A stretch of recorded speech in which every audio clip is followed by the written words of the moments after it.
Catherine Bernardo at Daniel Padilla, first public appearance pagkatapos nga po ng kanilang hiwalayan. So sa ginanap nga po na Christmas party ng All-Star Magic ay magkasama muli, no? Ito nga po si Daniel Padilla at Catherine Bernardo.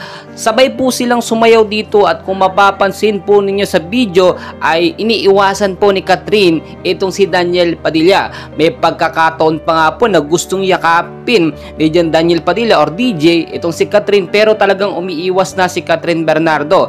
So nakita naman natin naging professional sila sa pagkakataong ito. Pinapakita na lamang nila na trabaho lang, no, at wala ng personalan. Hindi na po kasi sila at talagang alam naman natin yung naging isyong hiwalayan nila. So talagang nakakatuwa din tignan, no, nakakakilig din pagmasdan, pero ang katotohanan, no, ay talagang wala na, hiwalay na po talaga sila. Hindi na po maibabalik yun.